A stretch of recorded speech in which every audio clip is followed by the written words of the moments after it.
So a couple of things that always jumps out is, I would say reconciliation and security. And I think a couple of those, I mean, there's at the far left, you see, tracking is one. We talk about like there's no FedEx tracking of a payment if it's in a batch and it's through a payment file to the bank. And sometimes you have to hear it from one of your own vendors saying, hey, where's my payment? I'm like, well, I see here in our system that we sent it out on, that last batch run last Thursday.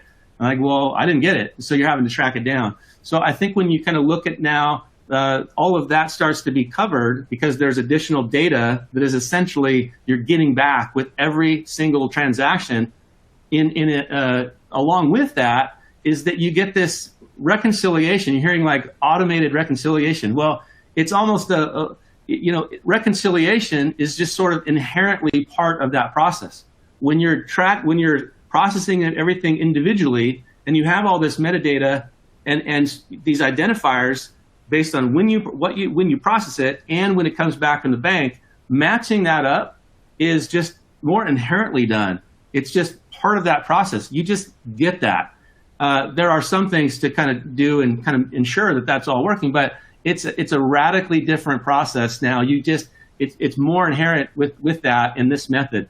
And security as well. When you look at, again, it's kind of like the padlock we talked about on the truck.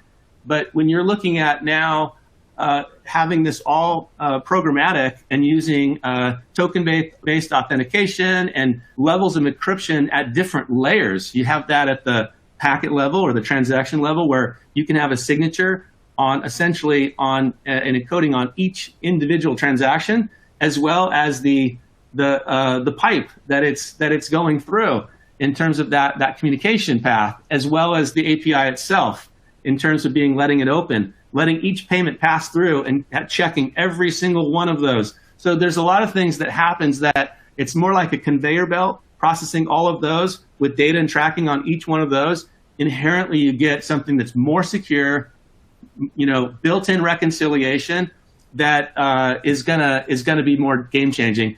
These are the things that, for us as sort of Trovata as a new player in payments, where you have this broader third-party ecosystem, we're able to not have to contend with that or a business model that's built off transaction revenue, things like that. We can go right to the banks. We can do things now to embrace that is very different. Building a single API experience with multiple banks integrated with the bank's payment APIs, processing all of that, and all of that is done so you get this single experience and then not have to, the money's going out of your account to the recipient.